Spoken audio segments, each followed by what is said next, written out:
ਵਾਹਿਗੁਰੂ ਜਿਨ ਸਤਿਗੁਰ ਸਿਮਰੰਤ ਨੈਣ ਕੇ ਤਿਮਰ ਮਿਟਹਿ ਖਿਣ। ਜਿਨ ਸਤਿਗੁਰ ਸਿਮਰੰਤ ਨੈਣ ਕੇ ਤਿਮਰ ਮਿਟਹਿ ਖਿਣ।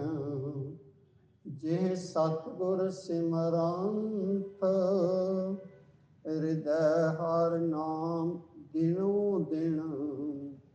ਜਿਹ ਸਤਿਗੁਰ ਸਿਮਰੰਤ ਜੀ ਕੀ ਤਪਤ ਮਿਟਾਵੈ। ਜਿਹ ਸਤਿਗੁਰ ਸਿਮਰੰਤ ਰਿਦ ਸਿਧ ਨਵ ਨਿਧ ਪਾਵੈ।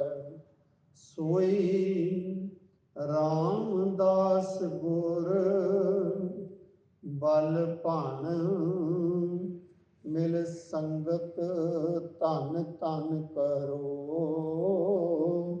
ਜਿਹ ਸਤਿਗੁਰ ਲਗ ਪ੍ਰਭ ਪਾਈਐ ਸੋ ਸਤਿਗੁਰ ਸਿਮਰੋ ਨਰੋ।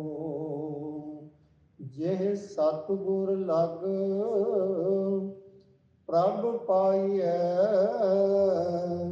ਸੋ ਸਤਿਗੁਰ ਸਿਮਰੋ ਨਰੋ। ਵਾਹਿਗੁਰੂ ਇਕ ਓੰਕਾਰ ਸਤਿਗੁਰ ਪ੍ਰਸਾਦ। ਰਾਮ ਕਲੀ ਮਹਿਲਾ ਪਹਿਲਾ ਦੱਖਣੀ।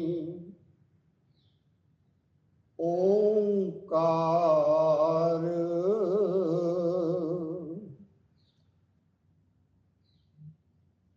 ਸਤਿਗੁਰੂ ਪਹਿਲੇ ਪਾਤਸ਼ਾਹ ਜੀ ਦੀ ਉਚਾਰੀ ਹੋਈ ਇਹ ਅੰਮ੍ਰਿਤਮਈ ਬਾਣੀ ਓੰਕਾਰ, ਜੋ ਕਿ ਰਾਮ ਕਲੀ ਦੱਖਣੀ ਰਾਗਨੀ ਦੇ ਵਿੱਚ ਸਤਿਗੁਰੂ ਜੀ ਨੇ ਉਚਾਰੀ ਹੈ। ਇਹ ਬਾਣੀ ਦਾ ਨਾਮ ਓੰਕਾਰ ਹੈ। ਰਾਮ ਕਲੀ ਦੱਖਣੀ ਇਸ ਰਾਗਨੀ ਦੇ ਵਿੱਚ ਹੈ। ਇਸ ਬਾਣੀ ਦਾ ਨਾਮ ਦੱਖਣੀ ਓੰਕਾਰ ਨਹੀਂ ਹੈ, ਕੱਲਾ ਓੰਕਾਰ ਹੀ ਹੈ। ਦੱਖਣੀ ਸ਼ਬਦ ਜੋ ਹੈ ਨਾਲ ਉਹ ਰਾਗ ਦੇ ਨਾਲ ਲਿਖਦਾ ਹੈ। ਰਾਮ ਕਲੀ ਮਹੱਲਾ ਪਹਿਲਾ ਦੱਖਣੀ। ਓੰਕਾਰ, ਓੰਕਾਰ ਇਸ ਬਾਣੀ ਦਾ ਸਰਲੇਖ ਹੈ। ਸਤਿਗੁਰੂ ਸ਼ੁਰੂ ਦੇ ਵਿੱਚ ਇਸ ਬਾਣੀ ਦੇ ਵਿੱਚ ਮੰਗਲਾਚਰਨ ਉਚਾਰ ਰਹੇ ਹਨ। ਇਕ ਓੰਕਾਰ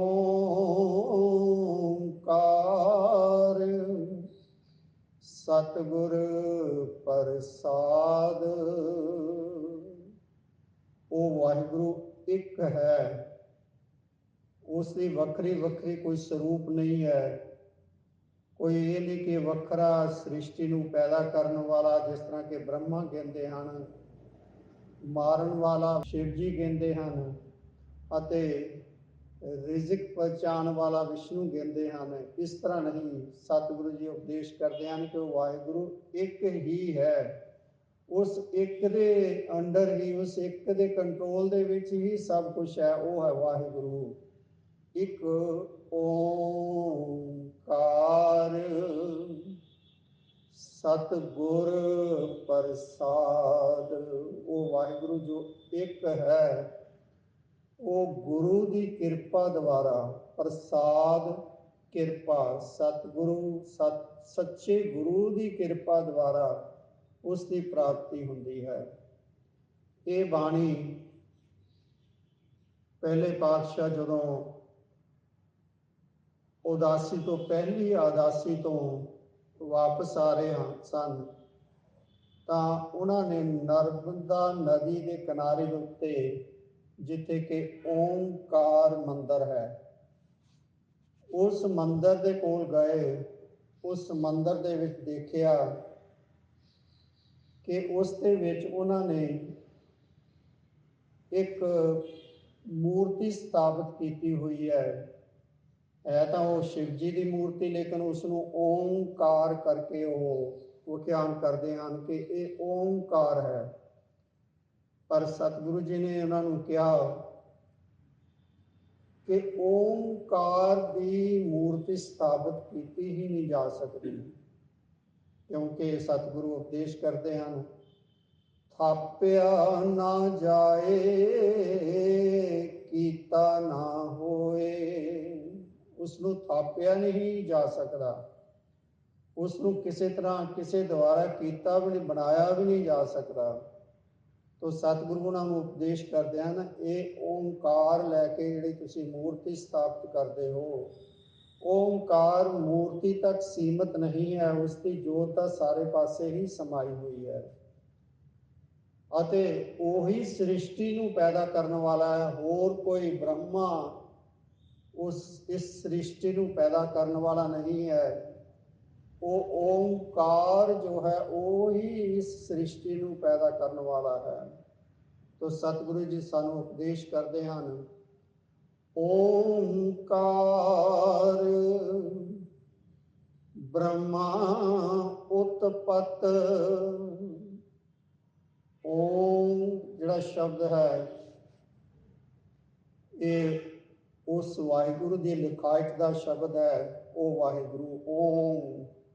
ਉਸ ਦੇ ਨਾਲ ਸ਼ਬਦ ਕਾਰ, ਕਾਰ ਇੱਕ ਪਿਛੇਤਰ ਹੈ, ਜਿਸ ਦਾ ਮਤਲਬ ਕਿ ਉਹ ਇੱਕ ਰਸ ਵਾਹਿਗੁਰੂ ਦੀ ਜੋ ਸਾਰੇ ਪਾਸੇ ਸਮਾ ਰਹੀ ਹੈ, ਕਿ ਉਹ ਵਾਹਿਗੁਰੂ, ਉਹ ਜੋ ਓਮ ਹੈ, ਉਸ ਦੀ ਜੋਤ ਸਰਬ ਵਿਆਪਕ ਹੈ। ਇਹ ਕਾਰ ਦਾ ਜਿਹੜਾ ਸ਼ਬਦ ਹੈ ਇਹ ਪਿਛੇਤਰ ਸ਼ਬਦ ਇਸ ਕਰਕੇ ਸਤਿਗੁਰੂ ਜੀ ਨੇ ਲਗਾਇਆ ਕਿ ਉਹ ਵਾਹਿਗੁਰੂ ਓਮ ਜੋ ਹੈ ਉਹ ਸਰਬ ਵਿਆਪਕ ਹੈ। ਓਮਕਾਰ ਬ੍ਰਹਮਾ ਉਤਪਤ। ਓਮਕਾਰ ਸ਼ਬਦ ਨੂੰ ਰਾਰੇ ਨੂੰ ਸਿਹਾਰੀ ਹੈ। ਓਮਕਾਰ ਨੇ ਬ੍ਰਹਮਾ ਨੂੰ ਬਣਾਇਆ, ਉਸ ਤੋਂ ਬ੍ਰਹਮਾ ਬਣਿਆ। ਓਮਕਾਰ ਹੀ ਸਾਰਿਆਂ ਨੂੰ ਬਣਾਉਣ ਜੋਗਾ ਹੈ। ਕੋਈ ਬ੍ਰਹਮਾ ਸ੍ਰਿਸ਼ਟੀ ਨੂੰ ਪੈਦਾ ਕਰਨ ਵਾਲਾ ਨਹੀਂ ਹੈ। ਜਿਸ ਨੇ ਬ੍ਰਹਮਾ ਦੀ ਉਤਪਤੀ ਕੀਤੀ ਉਸ ਨੇ ਹੀ ਸ੍ਰਿਸ਼ਟੀ ਬਣਾਈ ਹੈ, ਉਹ ਵਾਹਿਗੁਰੂ ਦੇ ਹੀ ਸਭ ਕੁਛ ਹੱਥ ਹੈ। ਓਮਕਾਰ ਕੀਆ ਜਿਨ ਚਿੱਤ। ਤੇ ਬ੍ਰਹਮਾ ਵਰਗੇ ਵੀ ਉਸ ਵਾਹਿਗੁਰੂ ਨੂੰ ਆਪਣੇ ਮਨ ਦੇ ਵਿੱਚ ਸਮਾਉਂਦੇ ਹਨ, ਆਪਣੇ ਅੰਦਰ ਸਿਮਰਦੇ ਹਨ, ਚਿੱਤ ਦੇ ਵਿੱਚ ਸਿਮਰਦੇ ਹਨ। ਓਮਕਾਰ ਕੀਆ ਜਿਨ, ਜਿਨ ਬ੍ਰਹਮਾ ਲਈ ਜਿਨ ਵਰਤਿਆ ਕਿ ਜਿਸ ਬ੍ਰਹਮਾ ਨੇ ਆਪਣੇ ਮਨ ਦੇ ਵਿੱਚ ਉਸ ਵਾਹਿਗੁਰੂ ਨੂੰ ਹੀ ਸਿਮਰਿਆ ਹੈ, ਉਸ ਓਮਕਾਰ ਨੂੰ ਹੀ ਸਿਮਰਿਆ ਹੈ। ਇਸ ਕਰਕੇ ਉਹ ਓਮਕਾਰ ਜੋ ਹੈ ਉਹੀ ਸਭ ਤੋਂ ਵੱਡਾ ਹੈ। ਬ੍ਰਹਮਾ ਨਹੀਂ, ਉਸ ਵਾਹਿਗੁਰੂ ਦੇ ਹੀ ਸਭ ਕੁਛ ਹੱਥ ਹੈ। ਜਿਸ ਤਰ੍ਹਾਂ ਜਪਜੀ ਸਾਹਿਬ ਦੇ ਵਿੱਚ ਸਤਿਗੁਰੂ ਜੀ ਉਪਦੇਸ਼ ਕਰਦੇ ਹਨ, ਏਕਾ ਮਾਈ ਜੁਗਤ ਵਿਆਈ ਤਿਨ ਚੇਲੇ ਪਰਵਾਨ। ਇੱਕ ਸੰਸਾਰੀ ਇੱਕ ਭੰਡਾਰੀ ਇੱਕ ਲਾਏ ਦੀਵਾਨ। ਹਿੰਦੂ ਮਿਥਿਹਾਸ ਦੇ ਮੁਤਾਬਕ ਇੱਕ ਸੰਸਾਰੀ ਹੈ, ਇੱਕ ਭੰਡਾਰੀ। ਸੰਸਾਰੀ ਸੰਸਾਰ ਨੂੰ ਪੈਦਾ ਕਰਨ ਵਾਲਾ ਅਰਥਾਤ ਬ੍ਰਹਮਾ, ਭੰਡਾਰੀ ਭੰਡਾਰ ਦੇਣ ਵਾਲਾ ਅਰਥਾਤ ਵਿਸ਼ਨੂੰ। ਇੱਕ ਸੰਸਾਰੀ ਇੱਕ ਭੰਡਾਰੀ ਇੱਕ ਲਾਏ ਦੀਵਾਨ। ਅਤੇ ਇੱਕ ਕਚਹਿਰੀ ਲਾਉਂਦਾ ਹੈ, ਸਾਰਿਆਂ ਨੂੰ ਮੌਤ ਦਾ ਜੋ ਫਰਿਸ਼ਤਾ ਉਸ ਨੂੰ ਕਹਿੰਦੇ ਹਨ, ਉਹ ਸ਼ਿਵ ਜੀ। ਪਰ ਸਤਿਗੁਰੂ ਜੀ ਕੀ ਕਹਿੰਦੇ ਹਨ, ਜਿਵ ਤਿਸ ਭਾਵ ਹੈ, ਇਹਨਾਂ ਦੇ ਹੱਥ ਵਿੱਚ ਨਹੀਂ। ਜਿਸ ਤਰ੍ਹਾਂ ਉਸ ਵਾਹਿਗੁਰੂ ਨੂੰ ਪਾਉਂਦਾ ਹੈ, ਜਿਵ ਤਿਸ ਭਾਵ ਹੈ ਤਿਵੇਂ ਚਲਾਵੈ, ਜਿਵ ਹੋਵੈ ਕੁਰਮਾਨ। ਉਹ ਉਸੇ ਤਰ੍ਹਾਂ ਚਲਾਉਂਦਾ ਹੈ। ਇਹਨਾਂ ਸਾਰਿਆਂ ਨੂੰ ਉਹੀ ਚਲਾਉਣ ਵਾਲਾ ਹੈ। ਉਸ ਦੇ ਹੱਥ ਵਿੱਚ ਹੀ ਹੈ। ਜਿਸ ਤਰ੍ਹਾਂ ਉਸ ਦਾ ਹੁਕਮ ਹੁੰਦਾ ਹੈ ਉਹ ਇਹਨਾਂ ਸਾਰਿਆਂ ਨੂੰ ਚਲਾਉਂਦਾ ਹੈ। ਇਹਨਾਂ ਦੇ ਹੱਥ ਵਿੱਚ ਕੁਛ ਨਹੀਂ ਹੈ। ਉਹੀ ਸਭ ਤੋਂ ਸੁਪਰੀਮ, ਉਹੀ ਸਭ ਤੋਂ ਉੱਤਮ ਹੈ। ਉਹ ਵਾਹਿਗੁਰੂ ਦੇ ਹੱਥ ਵਿੱਚ ਹੀ ਸਭ ਕੁਛ ਹੈ। ਓਂਕਾਰ ਸੈਲ ਜੁਗ ਭਏ, ਓਂਕਾਰ ਤੋਂ ਹੀ ਸੈਲ ਪਹਾੜ, ਬਹੁਤੇ ਪਹਾੜ ਬਹੁਵਚਨ ਚ ਹੈ ਕਿ ਉਸ ਵਾਹਿਗੁਰੂ ਤੋਂ ਹੀ ਬਹੁਤ ਬੇਅੰਤ ਪਹਾੜ ਪੈਦਾ ਹੋਏ, ਅਰਥਾਤ ਸਾਰੀ ਸ੍ਰਿਸ਼ਟੀ ਪੈਦਾ ਹੋਈ। ਯੁੱਗ ਭਏ, ਅਤੇ ਉਸ ਵਾਹਿਗੁਰੂ ਦੇ ਦੁਆਰਾ ਹੀ ਇਹ ਸਮੇਂ ਦੀ ਵੰਡ ਜੋ ਹੈ ਯੁੱਗ ਉਸ ਦੇ ਦੁਆਰਾ ਹੀ ਹੋਈ। ਓਂਕਾਰ ਵੇਦ ਨਿਰਮਏ, ਵੇਦ ਗਿਆਨ ਪੁਸਤਕਾਂ ਵਾਲੇ, ਗਿਆਨ ਦੀਆਂ ਪੁਸਤਕਾਂ, ਵੇਦ, ਚਾਰ ਵੇਦ ਅਤੇ ਇਸ ਤਰ੍ਹਾਂ ਦੇ ਹੋਰ ਕਿਤਾਬਾਂ ਜੋ ਗਿਆਨ ਦੀਆਂ ਪੁਸਤਕਾਂ ਹਨ। ਨਿਰਮਏ, ਨਿਰਮਏ ਉਸ ਤੋਂ ਪੈਦਾ ਹੋਏ, ਉਸਨੇ ਇਹ ਪੈਦਾ ਕੀਤੇ। ਉਸ ਵਾਹਿਗੁਰੂ ਤੋਂ ਹੀ ਇਹ ਸਾਰੀਆਂ ਗਿਆਨ ਪੁਸਤਕਾਂ ਜੋ ਹਨ ਉਹ ਪੈਦਾ ਹੋਈਆਂ। ਓਂਕਾਰ ਸ਼ਬਦ ਉਦਰੇ, ਓਂਕਾਰ ਗੁਰਮੁਖ ਤਰੇ। ਸ਼ਬਦ ਦੱਦੇ ਨੂੰ ਸਿਹਾਰੀ, ਸ਼ਬਦ ਦੇ ਰਾਹੀਂ, ਗੁਰੂ ਦੇ ਬਖਸ਼ੇ ਹੋਏ ਸ਼ਬਦ ਦੇ ਰਾਹੀਂ। ਅਤੇ ਓਂਕਾਰ, ਓਂਕਾਰ ਰਾਰੇ ਨੂੰ ਵੀ ਸਿਹਾਰੀ ਹੈ। ਅਤੇ ਓਂਕਾਰ ਦੀ ਸਹਾਇਤਾ ਰਾਹੀਂ, ਗੁਰੂ ਦੇ ਸ਼ਬਦ ਦੇ ਨਾਲ ਜੁੜ ਕੇ ਫਿਰ ਉਹ ਵਾਹਿਗੁਰੂ ਸਹਾਇਤਾ ਕਰਦਾ ਹੈ। ਉਸ ਵਾਹਿਗੁਰੂ ਦੀ ਸਹਾਇਤਾ ਰਾਹੀਂ ਉਧਰੇ ਇਹ ਸਾਰੇ ਜੀਵ ਜੋ ਹਨ ਇਹ ਵਿਕਾਰਾਂ ਤੋਂ ਬਚ ਜਾਂਦੇ ਹਨ। ਅਤੇ ਓਂਕਾਰ ਗੁਰਮੁਖ ਤਰੇ, ਅਤੇ ਗੁਰਮੁਖ ਜੋ ਗੁਰੂ ਦੀ ਸ਼ਰਨ ਦੇ ਵਿੱਚ ਆਉਂਦੇ ਹਨ ਉਹ ਇਸ ਸੰਸਾਰ ਸਮੁੰਦਰ ਤੋਂ ਤਰ ਜਾਂਦੇ ਹਨ। ਇਸ ਸੰਸਾਰ ਸਮੁੰਦਰ ਜੋ ਭਵਜਲ ਹੈ ਇਸ ਦੇ ਵਿੱਚੋਂ ਪਾਰ ਲੰਘ ਜਾਂਦੇ ਹਨ ਗੁਰੂ ਦੇ ਸ਼ਬਦ ਦੇ ਰਾਹੀਂ। ਗੁਰੂ ਦੇ ਸ਼ਬਦ ਦੇ ਰਾਹੀਂ ਉਸ ਪਰਮਾਤਮਾ ਦੀ ਕਿਰਪਾ ਦੁਆਰਾ, ਪਹਿਲਾਂ ਗੁਰੂ ਦਾ ਸ਼ਬਦ, ਗੁਰੂ ਦੇ ਸ਼ਬਦ ਦੇ ਵਿੱਚ ਜੁੜ ਕੇ ਫਿਰ ਉਸ ਪਰਮਾਤਮਾ ਦੀ ਕਿਰਪਾ ਹੁੰਦੀ ਹੈ ਤੇ ਫਿਰ ਇਹ ਜੀਵ ਜੋ ਹਨ ਇਹ ਵਿਕਾਰਾਂ ਤੋਂ ਬਚ ਜਾਂਦੇ ਹਨ। ਇਹ ਜੀਵ ਜੋ ਹਨ ਇਸ ਸੰਸਾਰ ਸਮੁੰਦਰ ਤੋਂ ਗੁਰੂ ਦੀ ਸ਼ਰਨ ਦੇ ਵਿੱਚ ਪੈ ਕੇ ਤਰ ਜਾਂਦੇ ਹਨ। ਓਣਮ ਅੱਖਰ ਸੁਣੋ ਵਿਚਾਰ, ਓਣਮ ਅੱਖਰ ਤ੍ਰੈ ਭਵਨ ਸਾਰ।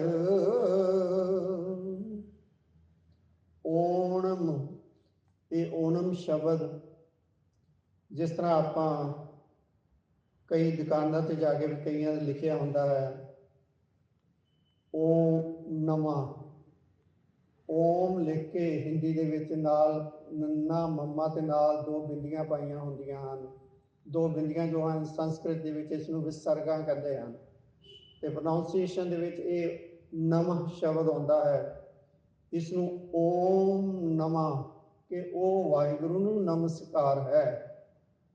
ਉਸ ਸ਼ਬਦ ਤੋਂ ਬਣਿਆ ਓਨਮ, ਓ ਨਮ। ਜਿਹੜੇ ਉੱਥੇ ਮੰਦਿਰ ਦੇ ਵਿੱਚ ਨਰਮਦਾ ਕੰਢੀ ਦੇ ਕੰਢੇ ਤੇ, ਨਰਮਦਾ ਨਦੀ ਦੇ ਕੰਢੇ ਦੇ ਉੱਤੇ ਜਿਹੜਾ ਮੰਦਿਰ ਓਂਕਾਰ ਬਣਿਆ ਹੋਇਆ ਹੈ ਉਸ ਦੇ ਵਿੱਚ ਬੱਚਿਆਂ ਨੂੰ ਪੜ੍ਹਾਇਆ ਜਾਂਦਾ ਹੈ। ਬੱਚਿਆਂ ਨੂੰ ਪੜ੍ਹਾਉਣ ਲੱਗਿਆਂ ਸਭ ਤੋਂ ਪਹਿਲਾਂ ਉਹਨਾਂ ਦੀ ਪੱਟੀ ਦੇ ਉੱਤੇ ਜਾਂ ਕਾਪੀ ਦੇ ਉੱਤੇ ਸ਼ਬਦ ਲਿਖਿਆ ਜਾਂਦਾ ਹੈ ਓਮ ਨਮः, ਜਿਸ ਨੂੰ ਕਿ ਸਤਿਗੁਰੂ ਜੀ ਨੇ ਓਣਮ ਲਿਖਿਆ ਹੈ। ਉਹ ਲਿਖਦੇ ਤਾਂ ਓਮ ਨਮः ਹੈ ਪਰ ਕਰਦੇ ਉਸ ਜੋ ਮੂਰਤੀ ਬਣਾਈ ਹੋਈ ਹੈ ਉਸ ਨੂੰ ਓਮ ਸ਼ਬਦ ਸਮਝ ਕੇ, ਉਸ ਨੂੰ ਓਮ ਦੀ ਮੂਰਤੀ ਸਮਝ ਕੇ ਕਿ ਉਸ ਓਂਕਾਰ ਦੀ ਮੂਰਤੀ ਹੈ ਉਸ ਦੀ ਪੂਜਾ ਕਰਦੇ ਹਨ। ਪਰ ਸਤਿਗੁਰੂ ਜੀ ਉਪਦੇਸ਼ ਕਰਦੇ ਹਨ ਓਣਮ ਅੱਖਰ ਸੁਣੋ ਵਿਚਾਰ। ਉਹ ਵਾਹਿਗੁਰੂ ਦੀ ਜੋ ਹਸਤੀ ਹੈ ਉਹ ਓਣਮ ਬਾਰੇ ਤੁਸੀਂ ਵਿਚਾਰ ਸੁਣੋ ਕਿ ਓਣਮ ਕੀ ਹੈ। ਓਣਮ ਅੱਖਰ ਤ੍ਰੈ ਭਵਨ ਸਾਰ। ਓਣਮ ਉਹ ਹਸਤੀ ਹੈ ਜਿਸਨੇ ਕਿ ਸਾਰੇ ਤ੍ਰੈ ਭਵਨ ਅਰਥਾਤ ਸਾਰੀ ਸ੍ਰਿਸ਼ਟੀ ਨੂੰ ਪੈਦਾ ਕੀਤਾ ਹੈ। ਸਾਰੀ ਸ੍ਰਿਸ਼ਟੀ ਦਾ ਜੋ ਮੂਲ ਹੈ, ਸਾਰ ਮੂਲ ਮੁੱਢ, ਜਿਸ ਤੋਂ ਕਿ ਸਾਰੀ ਸ੍ਰਿਸ਼ਟੀ ਪੈਦਾ ਹੋਈ ਹੈ, ਉਹ ਓਣਮ ਸਰੂਪ ਹੈ, ਉਹ ਵਾਹਿਗੁਰੂ ਹੈ। ਉਸ ਤੋਂ ਇਹ ਸਾਰੀ ਸ੍ਰਿਸ਼ਟੀ ਪੈਦਾ ਹੋਈ ਹੈ। ਉਸ ਨੂੰ ਹੀ ਓਮ ਨਮः ਕਹਿੰਦੇ ਹਨ। ਸਤਿਗੁਰੂ ਜੀ ਨੇ ਉਹੀ ਸ਼ਬਦ ਇੱਥੇ ਓਣਮ ਦੇ ਤੌਰ ਤੇ ਲਿਖਿਆ ਹੈ। ਤੋ ਸਤਿਗੁਰੂ ਜੀ ਨੇ ਉਹਨਾਂ ਨੂੰ ਇਸ ਕੰਮ ਤੋਂ ਰੋਕਿਆ ਕਿ ਤੁਸੀਂ ਜੋ ਮੂਰਤੀ ਦੀ ਪੂਜਾ ਕਰਦੇ ਹੈ, ਉਹ ਮੂਰਤੀਆਂ 'ਚ ਨਹੀਂ ਹੈ, ਉਹ ਤਾਂ ਸਾਰੇ ਪਾਸੇ ਹੀ ਹੈ। ਉਸ ਦੀ ਜੋਤ ਸਰਬ ਵਿਆਪਕ ਹੈ। ਉਹ ਇੱਕ ਇੱਥੇ ਤੱਕ ਸੀਮਿਤ ਨਹੀਂ ਹੈ ਬਜਾਏ ਮੂਰਤੀਆਂ ਦੇ। ਤੁਸੀਂ ਉਹ ਵਾਹਿਗੁਰੂ ਜੋ ਸਰਬ ਵਿਆਪਕ ਹੈ ਉਸ ਦੇ ਨਾਲ ਜੁੜੋ।